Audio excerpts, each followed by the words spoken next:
Hey everyone! If you're new here, my name is Dani Christine. I am a multi-site childcare business owner, consultant, and a digital content creator on childcaresites.com, where you can find resources for childcare professionals such as yourself, whether you are just breaking into the industry, thinking about starting up your own childcare business, or if you have multiple center-based locations like me. There are plenty of things for you to access and take advantage of on childcaresites.com. You can find resources like webinar replays, podcast episodes with my company's operations manager and myself, and the course that I released earlier this year, 5 Steps to Start a 5-Star Childcare Business. So head on over to childcaresites.com and see all that you can take advantage of. I'll get started by addressing the elephant in the room, which is the fact that the room is different. If you are not new to my channel, and if you have been watching me for the past few years, or at least the last year, you can very much see that I'm in a different space. And I'm so happy to say that I am finally in my new home office, which I am super excited about. I finally have my own office space that I'm kind of calling my office/studio, where I'm preparing different areas of the room to film different videos for you guys and just continue giving you good quality content and hopefully more consistent content. And speaking of that, I am so sorry that my last video was 3 weeks ago, teasing a tour of my 3rd center, and then I kept you guys waiting for nearly a month. I apologize, but that's what this video is here today. So without further ado, let's just jump right into it.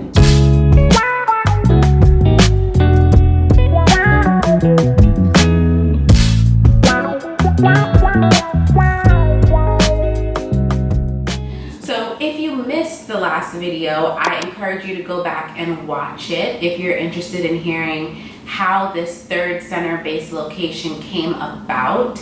I did go into a lot of detail explaining how we found it, how we secured it, and how all of that was pretty much done within less than 2 weeks, probably about 1 week. So head on over to my last video before or after watching this one so that you can have the backstory, because this video is just going to be a simple walkthrough of the building, the whole facility. So similar to my other 2 childcare centers, this location was actually previously licensed as a daycare center before we came across it and before we took it over, which is my favorite thing about all my centers. I really prefer to go for places that were previously licensed so that I can get over that hurdle of like, will it be zoned appropriately? Like, I really don't want to have to go through the whole Department of Buildings process to get the correct paperwork in order to then work on applying for the license, because that step alone could take several months, and I've heard even upwards of a year or 2 just to get the facility zoned for the use of childcare. So I have been very blessed to not have to deal with those types of things, and honestly I just try to avoid it. I really do look for spaces that were already programmed prior to finding them. But the difference with this center number 3 is that it is completely empty. There is no furniture in there whatsoever. I'm not really sure what happened with all of the furniture. I could only assume that the previous owner of this program that was there probably took everything with them, and the only thing that is left are sleeping cots and chairs. But that's okay. It gives us a chance to get creative for the first time. Also, another thing that's very different is that it's not move-in ready. It wasn't that there were construction or renovation things that needed to be done, but I guess the landlord saw that the walls needed some fixing here and there. So he kind of went in before us and patched up holes and like took the paint off the walls, I guess. I don't know. So we really just need to go in and do some facelifting within the building, and that's not something we have had to do before, but we could not open in the condition that it was in. So Since my release of the last video 3 weeks ago and today, we have had contractors in there continuing to spruce up the place and paint and just make everything look nice. And it is still empty, but I'm gonna give you guys a walkthrough of what it looks like. So although it looks a little better right now and it's slightly different, this video is showing you how it was when we first walked in and we first got the keys.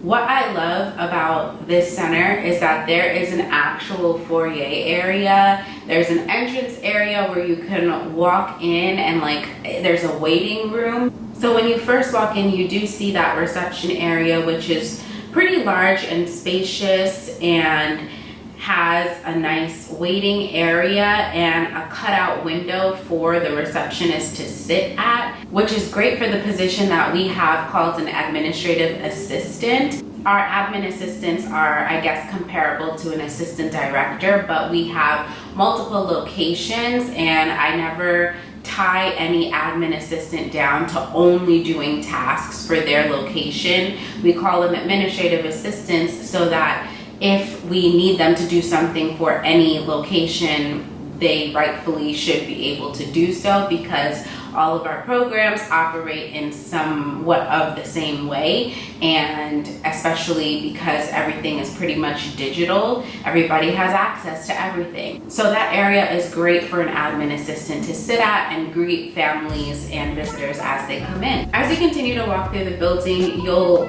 notice that it's kind of a maze. There are a lot of hallways and cutout areas and classrooms that are just different, but there is a lot of space. Just like our first center location, there's also a washer and dryer, which is awesome. It's so convenient having a washer and dryer on site, so I'm excited about that. And then we stumble across our first classroom. Honestly, this classroom area is my favorite because of the fact that it has windows that open and it is spacious. It's got a big closet.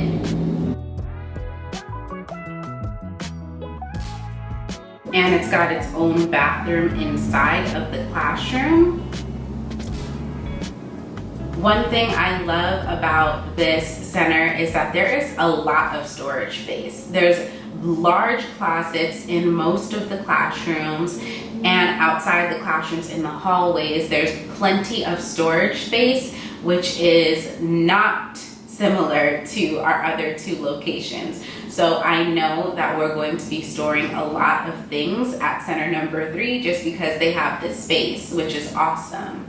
And another great thing about all of my centers is that they're all within 10 minutes of each other. You can drive to 1, 2, and 3 in less than 10 minutes. I did bring my puppy with me, so you'll see him running throughout the video.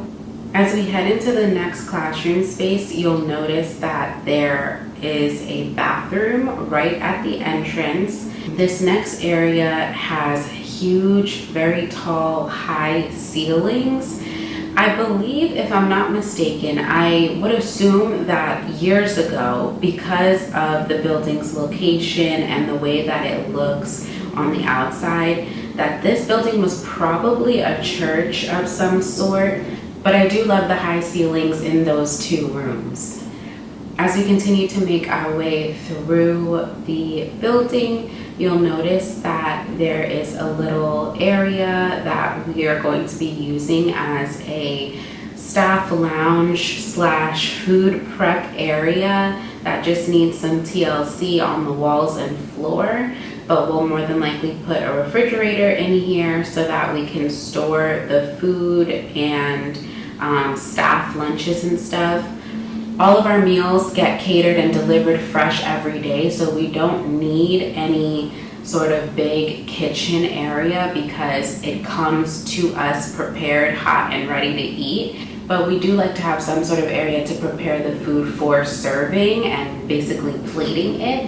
And having a food prep area for a childcare program in New York is actually required. So whether that's in your classrooms or in a kitchen or whatever designated area, it does have to be outlined on the floor plan. So this is going to be our food prep area, and when it is not being used for that, an area where staff can go and relax on their lunch break. Through that food prep area window, you can see another classroom that we're probably going to use for after school for those school-age children in grades K to 6.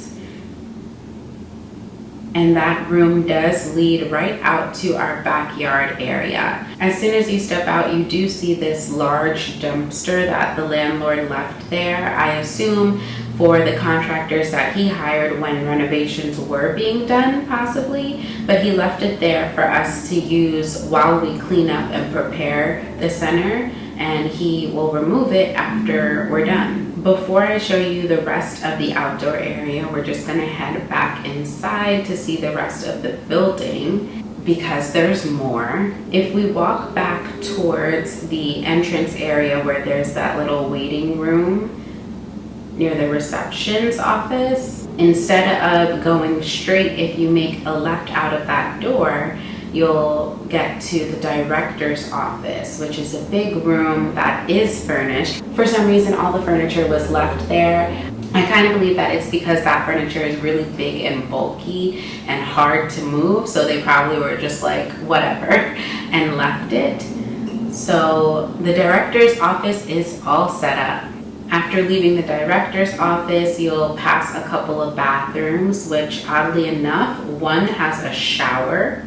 Not sure what that is used for or what we will use it for, but I guess it's nice to have.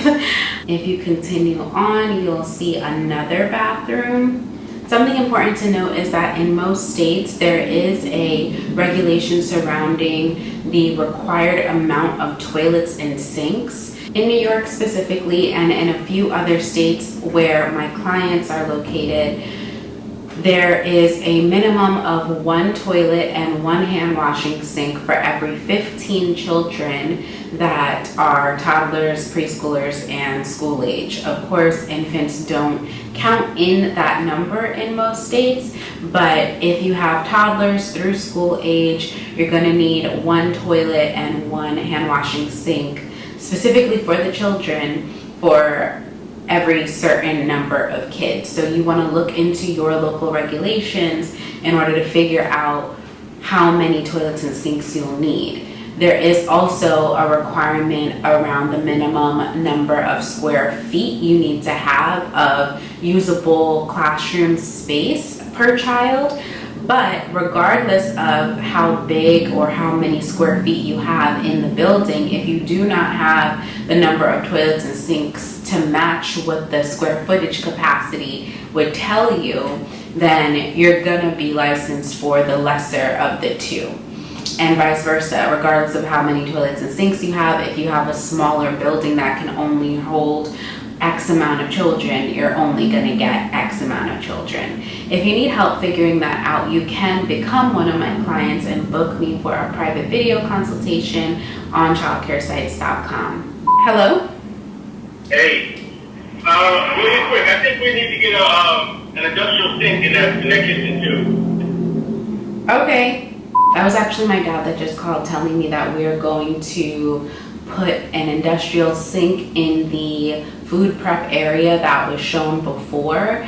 I don't believe it's a requirement since we're not going to be cooking on site, but with the experience of our other 2 centers, I'm sure he just realized that it is best practice to have it because of all the food that does get thrown out and milk and things that get poured down the drain, or when we need to wash the dishes after serving the food or so.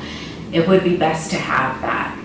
As you continue on past the bathrooms, you'll get to another 2 rooms, which are going to be more than likely our toddler classrooms. So all of these paintings that you see on the walls are actually going to come off because they don't match our style. It does not fall in line with our branding, so we're removing those and wrapping our windows with our own branded logos and wording and things that you would see on our other 2 centers from the outside. So those are coming off. As I mentioned before, there is a lot of closet space all throughout the building. So here is just another look at a closet. And finally, our backyard area is probably the most set up out of all our centers. We do love the fact that the playground is still there and that they didn't take that with them, because it seems pretty new and it's pretty extensive with all the different parts. There is a slide, a little fort, different swing sets, which is cool, but also nerve-wracking to have swings. Leave in the comments below if you have a childcare program that has a swing set, or if you work for one that has a swing set, and how that goes for you. None of our other centers have a swing set, so seeing it was just like, But I do love the little fort. There's a rock climbing wall, a net, a rope. It's really cute, and I know the kids will have a lot of fun. And that's all for this video, you guys. I really hope you enjoyed seeing a tour of our 3rd center location. I actually have never taken you guys through the process from start to finish of opening a center. So I'm excited about this series of videos, and in the next one that relates to the 3rd center, you will probably see where we're at right now, and honestly, hopefully that's a finished product. I am going to be going there next week, and by that time we should have all the walls painted and the floors maybe not completely finished, but actually just cleaned out and ready to start moving furniture in, which I have not yet ordered, but will do probably sometime later this week or next. So if you're interested in seeing more videos about the startup process of center number 3, please hit the thumbs up button and like this video to let me know that you would like to see more, and I will continue to show you the journey. As of the recording of this video, it is the end of the month of July 2021, and our goal is to open by Labor Day, which is the 2nd week of September in 2021. So we're about 6 weeks out, and I do believe that we are going to hit that goal because we opened within 38 days center number 2 last year, and we kind of already surpassed that 30+ day mark already with this startup process. But it's to be expected because center number 2 was already set up like a daycare. Everything was pretty much brand new inside of it anyway, and this, as you can see, is very different than that. But nonetheless, we are excited, we're ready to go, and hopefully, I pray that we get it all done in time, and I'm confident that we will. Let me know what you think about this tour in the comments below, and if you have any suggestions that might be helpful as we do open up, let me know as well. Be sure to follow me on Instagram at Dani Christine Consulting, and if you are interested in getting a private video consultation with me, head on over to childcaresites.com/DaniChristine, and I'll see you guys in the next one. Bye-bye.